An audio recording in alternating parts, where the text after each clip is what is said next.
New Jersey, the final frontier. These are the voyages of the Soprano family. Its continuing mission? To exploit strange new businesses, to seek out gabagool and orange juice with shum pulp, to boldly go where no glorified crew has gone before.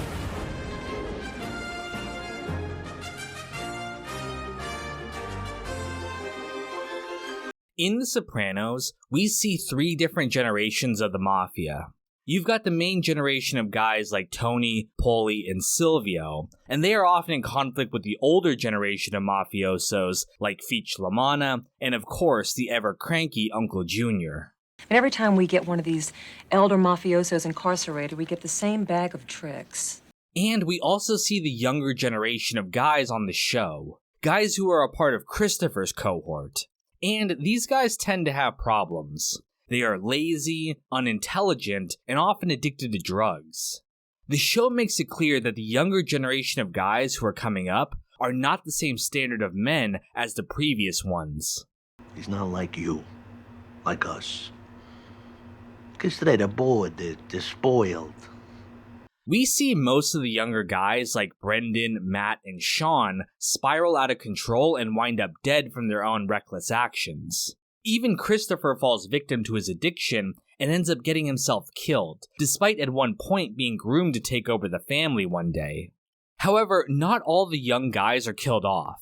At the end of the show, there remains a small group of younger mafiosos who not only survived, but are also primed to take over one day. So, in this video, let's examine the next generation of the Soprano family. You and I, the younger generation, we have issues in common. At the end of the series, most of the older guys are gone. Bobby's been killed, Silvio's in a coma, and even the boss of the family is likely headed for prison. There are some guys like Paulie or Patsy who will likely take over leadership of the family, but it's a far cry from the old glory days. However, there are still some young guys left to step up and fill the now vacant power structure. The most obvious of which is little Paulie. Paulie, remember? Germani.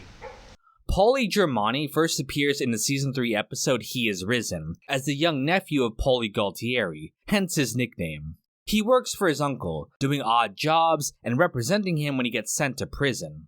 He's the one who tells him about Ralph's joke about Ginny's sack, and it's this action that inadvertently almost leads to multiple deaths. He goes, Ginny's sack had a 95-pound mole surgically taken off her ass. He said that? Yeah. And you think it's funny? Despite being the nephew of one of the most prominent guys in the family, Paulie is not taken particularly seriously. Eugene Pontecorvo feels comfortable enough to bash him over the head with a bottle, and when Christopher later throws him out of a window, there's no serious punishment besides a fine. But in the meantime, you figure out how much he owes for the tools, and we're going to deduct that against what you're gonna owe for little Paulie's hospital bills. This is probably due to the fact that little Paulie is not shown to be particularly competent. When his uncle leaves him in charge of the aftermath of the ride accident, he bungles their response. This is probably why Paulie relied more on Patsy to lead his crew while he was in prison, rather than his own nephew. My uncle's looking for at least 10. I'm talking here. Though not taken as seriously, as the nephew of Paulie Walnuts, little Paulie is still in a great position. As the most likely candidate to take over the family in the event that Tony is no longer around, Paulie would of course put his nephew in a prominent position. This is exactly what Tony was planning on doing with his own nephew after all, in order to shield himself from incrimination. What I've been dealt is my nephew. He's gotten his act together, the kid. And over the last couple of months, I started the process of bonding him to me inseparably. However, unlike Christopher, little Paulie is only ever shown to be loyal to his uncle.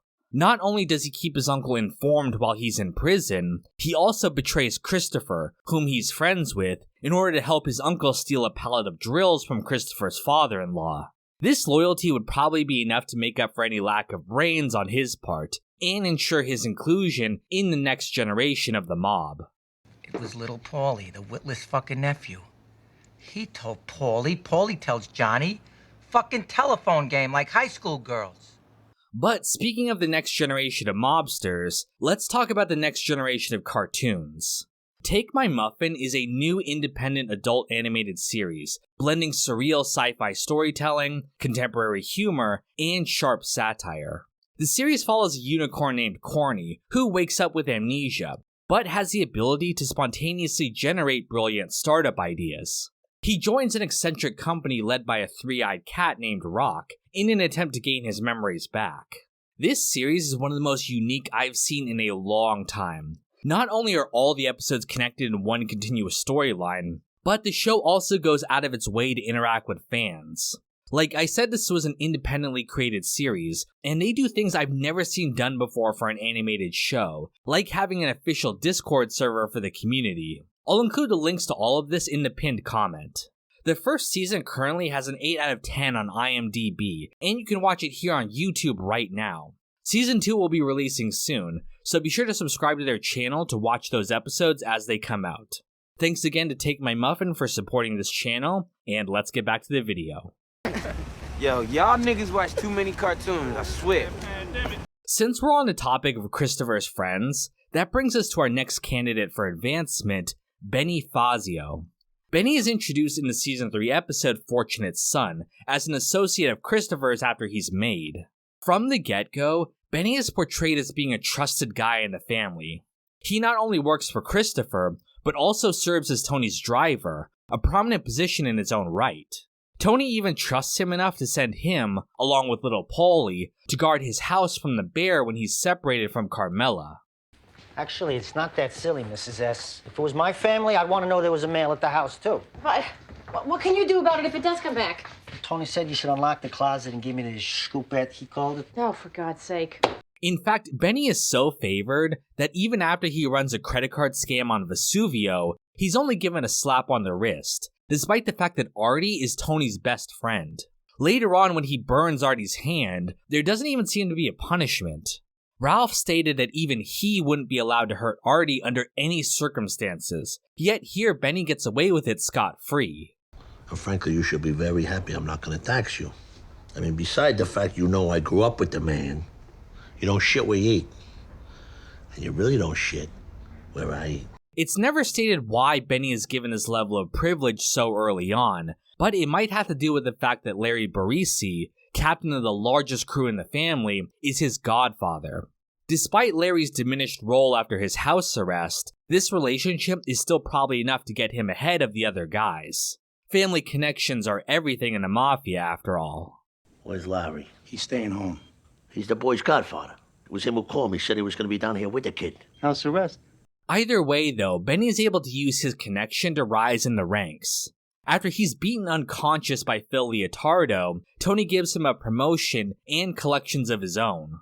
After Christopher dies, I think it's likely that Benny would take over his crew.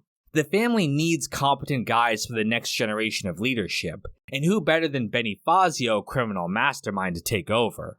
I'm just another victim of Benny Fazio, criminal mastermind. That's right. Now, so far for the next generation of mafiosos, we've been talking about guys with family connections. And that makes sense. Their connections are what lead them to rise in the ranks and be poised to take over the family. But our next candidate is different. Walden, what the fuck kind of name is that for an Italian? I was named after Mr. Bobby Darin, Walden Robert Casotto. Walden Belfiore is introduced at the end of the series in the Season 6 episode Walk Like a Man. He only appears in 5 episodes total, and most of those are only minor appearances as well. However, despite his brief appearance, it's clear that Walden is destined for great things. Despite being a relative newcomer to the organization, he's already treated with respect. Not only is he invited into Tony's room after Christopher dies, he also has the balls to refuse a direct order from Paulie about the cat. This fucking animal's history today. Pick him up. You pick him up. And despite being a newcomer, Walden is given one of the most important jobs in the series, the assassination of Phil Leotardo. Killing the boss of the Lupertazis ends the war between the two families, and the fact that Walden is given such an important job over other guys just shows how much he's trusted already. Now, we really don't know anything about Walden, except the fact that he's named after Bobby Darin. We don't know why he's so respected, but he probably earned it through his competence. Unlike little Paulie and Benny, Walden doesn't have any family connection that we know of. Whatever he has, he's earned through his own effort. Slides right under the fucking door. All those inspections slow down Walmart's operation. And what about terrorism, missiles and shit? From his introduction with Carlo discussing the ports, it can be inferred that he's part of Carlo's crew, and part of that operation. Later on, Carlo takes over the construction racket after Vito is killed. After Carlo becomes an informant himself, I think it's likely that Walden takes over as captain of that crew. Paulie was offered the job, but again, as I think it's likely that he takes over as boss of the entire family, I think Walden would be in line for a promotion. Someone has to replace all those capos who keep dying and becoming rats after all. Stand-up guys like that, they're a dying breed. Amen to that. And that's who I think makes up the next generation of the Mafia. Let me know your thoughts on where the family goes after the finale, and as always, stay tuned for more Sopranos content, coming soon. Captain of the good ship Enterprise, right? Matt Joyce, Uncle Mike, Sam Cedarlund, Celery Man, Cheshire, Brandon Taylor, James Johnson, Wolfgang, No Name, River, Jod Usable, and Dylan Underwood.